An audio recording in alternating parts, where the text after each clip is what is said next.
ప్రాణం పుట్టుక ప్రాణికి తెలియాలా, గానం పుట్టుక గాత్రం చూడాలా.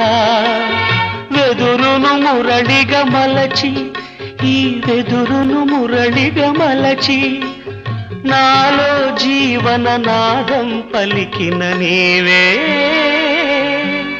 నా ప్రాణ స్పందన. నీకే నా హృదయ నివేదన. మనసున కొలువై మమతల నెలవై వెలసిన దేవిది ఏ రూపం,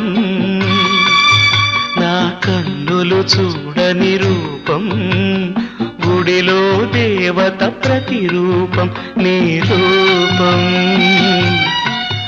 అపురూపం